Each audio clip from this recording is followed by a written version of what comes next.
Salut la team, j'espère que vous allez bien. Aujourd'hui on se retrouve pour une nouvelle vidéo dans la série présentation des vidéos high-tech. Et aujourd'hui on va faire le test de l'Oculus Quest 2. Donc j'avais le 1 et là maintenant on va voir ce que vaut le Quest 2, si ça vaut le coup de l'acheter pour ceux qui ont déjà le 1 et si tout simplement ça vaut le coup de l'acheter pour ceux qui veulent se lancer dans la VR. Lorsqu'on ouvre la bête, on peut découvrir les nouvelles Oculus Touch. Donc là j'ai un juste à côté, donc on peut faire une petite comparaison. Donc on voit que c'est... J'ai l'impression que celui-là il est moins lourd. L'Oculus Touch du 2 il est moins lourd que l'autre. Donc voilà, on peut voir les petites comparaisons. Après à voir ce que ça vaut dans le jeu. Maintenant on va juste regarder ça. Ça c'est le chargeur. Donc on va le mettre à côté. Et ça c'est le nouveau casque d'Oculus, le Quest 2. Donc quand je le porte dans mes mains, je trouve qu'il est beaucoup moins lourd que le Quest 1. Je sens vraiment la différence. Quand je mets celui-là et celui-là côte à côte, je sens directement juste en le portant dans mes mains que le Quest 1 est moins lourd, que le Quest 2 pardon, est moins lourd que le 1. Du coup c'est pas mal, c'est pas mal. Ensuite, je vais mettre ça à côté. On revient sur l'autre Oculus Touch et le port pour les yeux. Ensuite, je vais faire un test et vous dire ce que je pense de l'Oculus Quest 2 avec sa nouvelle définition, les 90 Hz, etc. etc. Lorsqu'on veut jumeler le Quest 2 au téléphone, on est obligé de créer un compte Facebook ou d'associer un compte Facebook à notre Quest 2. Donc maintenant c'est obligatoire sur le Quest 2, ça le sera plus tard sur le Quest 1. C'est un petit défaut qu'il faut signaler.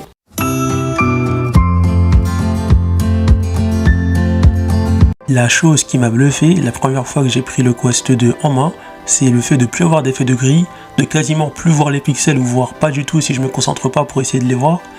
Et aussi la netteté, parce que la netteté elle est vraiment améliorée, donc on voit vraiment la différence des 50 pixels en plus. Je m'attendais à une petite amélioration, mais c'est vraiment une grosse amélioration parce qu'on voit quasiment plus les pixels. Il faut vraiment se concentrer pour les percevoir, que ce soit lorsqu'on regarde un film sur Virtual Desktop ou bien sur Netflix, ou lorsqu'on joue à des jeux PC ou PC VR.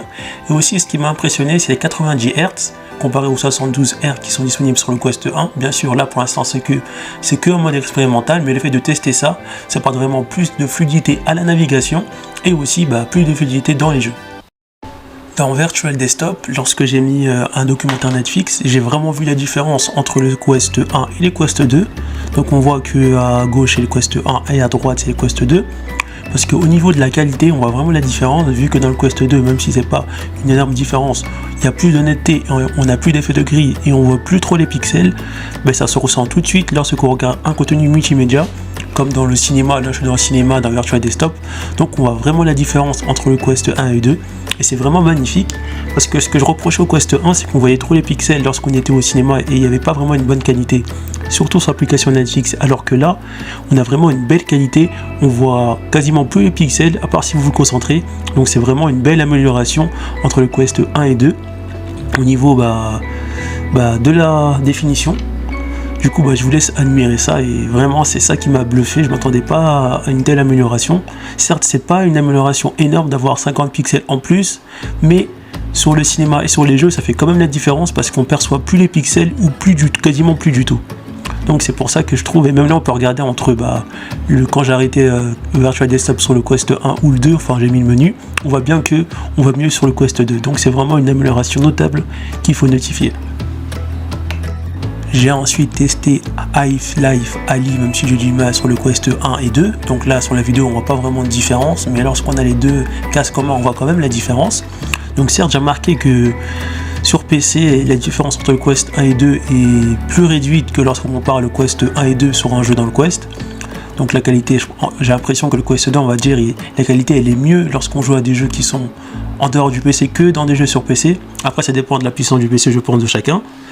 Ensuite, la différence c'est que, vu qu'on n'a pas d'effet de grille et les pixels se voient quasiment plus sur le Quest 2, du coup c'est une amélioration graphique qui fait plaisir aux yeux. Et le fait de pouvoir passer à 90 Hz au lieu des 72 sur le Quest 1, même si pour l'instant c'est en mode expérimental sur le 2, donc ça fait quand même la différence. Du coup on a des belles améliorations. J'ai aussi testé le jeu Rain Matcher à la fois sur le Quest 1 et 2, donc là la différence c'est au niveau de la netteté, vu que sur le Quest 2 on voit quasiment plus trop les pixels, voire pas du tout lorsqu'on fait pas attention et qu'il n'y a pas d'effet gris comparé au 1, ça améliore la netteté dans le jeu. Et les 90 Hz bien sûr qui vont encore améliorer la fluidité dans le jeu, mais sinon à part ça il n'y a pas trop de différence. Il devait avoir une version de Rain Matter 2 améliorée pour le Quest 2, mais elle n'est pas encore sortie cette version. Mais sinon c'est quand même jouable, c'est quand même mieux d'y jouer sur le Quest 2 que sur le Quest 1. Déjà de 1, pour l'amélioration graphique, plus d'effets de grille et on voit quasiment plus les pixels et les 90 Hz. Et pour SeedQuest, je n'ai pas eu de difficulté, il m'a juste fallu réactiver les modes développeurs que j'avais activés dans le Quest 1 parce que je n'avais pas fait au début sur le Quest 2. Ensuite, j'avais juste à brancher mon casque sur l'ordinateur et à activer le débaudage USB dans mon casque Oculus Quest 2. Et ensuite, j'ai pu, comme pour le 1, télécharger facilement des applications comme là, j'ai téléchargé Attaque des Titans et l'extension de Virtual Desktop pour jouer au PC sans fil.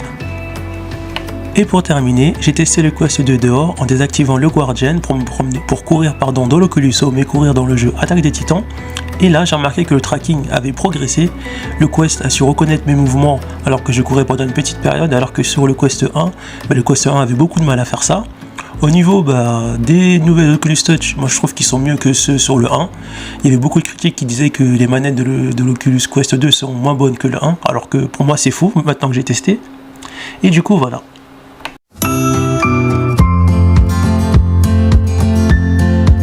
Maintenant, on va parler des points positifs et négatifs du Quest 2 et on va terminer avec une conclusion. Faut-il acheter le Quest 2 ou faut-il acheter le Quest 2 si on a déjà le 1?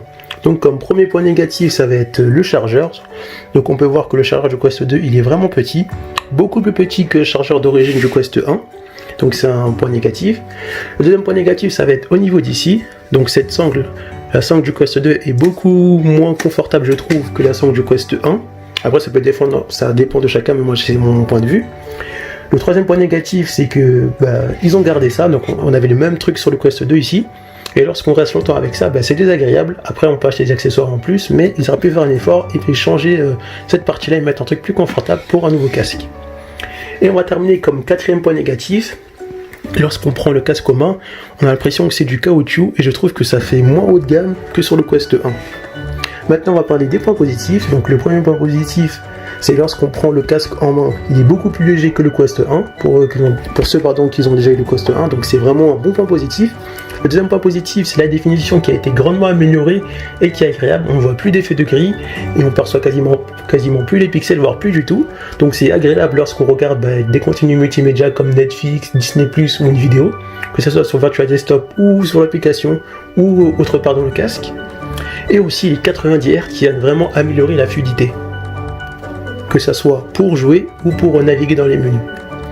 Et ensuite, je terminerai avec le tracking qui a été amélioré. J'ai pu aller tester le tracking en courant dehors. Bien sûr, j'ai désactivé le Guardian et je l'ai réactivé après. Enfin, je sais plus, mais je vérifierai.